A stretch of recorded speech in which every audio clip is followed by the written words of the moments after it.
Ya, menanggapi pernyataan Bapak Hotman Paris, di mana klien kami Peggy Setiawan bisa ditersangkakan lagi setelah batal penetapan tersangkanya berdasarkan putusan pra-peradilan nomor 10 garis miring PIT titik pra garis miring 2024 PN Bandung. Jadi begini, di dalam amar putusan pra-peradilan Peggy Setiawan ini, pada angka 5 itu dinyatakan bahwa menyatakan tidak sah segala keputusan atau penetapan yang dikeluarkan lebih lanjut oleh termohon yang berkenaan dengan penetapan tersangka atas diri pemohon oleh termohon.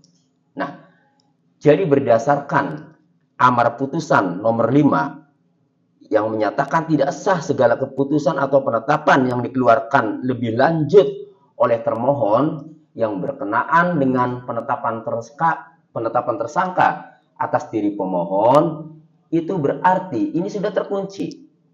Ya. Berarti Peggy Setiawan dalam kasus pembunuhan Pina Eki ini, Peggy Setiawan klien kami ini, tidak dapat ditersangkakan lagi. Karena sudah terkunci di dalam amar putusan nomor 5 tadi. Jadi segala keputusan atau penetapan lebih lanjut ya yang dilakukan oleh termohon ya dalam hal ini penyidik Polda Jawa Barat ini nanti dinyatakan tidak sah. Sudah terkunci. Itu. Nah, kemudian di dalam pasal 83 KUHP putusan pra-peradilan itu tidak dapat dilakukan upaya hukum ya. Sehingga putusan pra-peradilan atas nama Peggy Setiawan yang menyatakan penetapan tersangkanya itu batal demi hukum, kemudian tidak dapat ditersangkakan lagi berdasarkan amar putusan nomor 5 ya. Ini sudah final, sudah berkekuatan hukum tetap. Itu.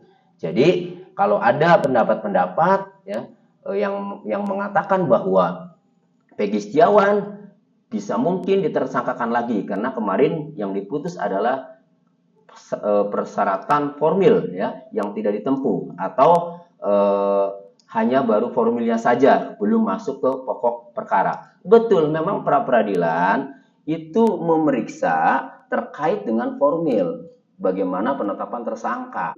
Nah, lalu apakah penyidik kemudian menindaklanjuti lagi berdasarkan putusan pengadilan, berdasarkan putusan pra-peradilan atas nama Peggy Setiawan ini, kami sebagai penasihat hukum Peggy Setiawan telah mendapatkan satu SP3 ya. Jadi penyidikan terhadap pemohon itu dihentikan. Nah, kemudian yang kedua ya, ada surat pencabutan tersangka ya. Jadi surat pencabutan tersangka ini, nah berarti selama ini tersangka yang disandang oleh Peggy Setiawan itu telah dicabut. Berarti Peggy Setiawan bukan tersangka lagi. Kemudian yang ketiga, kami juga mendapatkan surat perintah pengeluaran tahanan. Nah, jadi sebelum Peggy Setiawan waktu itu dibebaskan malam itu, nah kami mendapatkan 3 surat itu. Surat penghentian penyidikan perkara ya. Kemudian surat pengeluaran tahanan, yang ketiga adalah surat pencabutan tersangka. Nah, kemudian kami juga mendapatkan salinan bahwa penyidik ya, telah memberitahukan kepada Kejaksaan Tinggi Jawa Barat bahwa status tersangkanya telah dicabut, perkaranya untuk penyidikan tersangka Peggy Setiawan ini telah dihentikan. Itu. Nah, sehingga kami berkesimpulan bahwa Peggy Setiawan ini tidak akan bisa ditersangkakan lagi ya. Kecuali silakan penyidik kalau mau membuka lagi ya atau melanjutkan perkara kasus Pina Eki ini, silakan telusuri dari nol, silakan usut lagi, selidiki dari nol ya.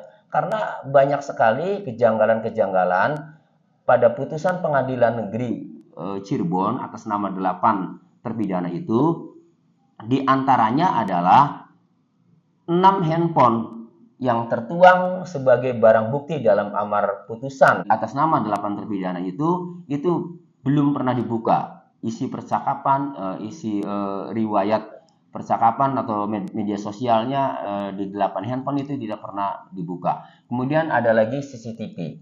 Kesaksian Dodi Irwanto dan Gugun Gumilar itu tidak pernah dibuka. Nah, itu kan ada kejanggalan, sehingga penyidik Polda Jawa Barat kalau melakukan penyidikan lagi terhadap kasus Tina Eki ini, cobalah buka CCTV, cobalah buka handphone yang sudah disita, yang sudah menjadi barang bukti.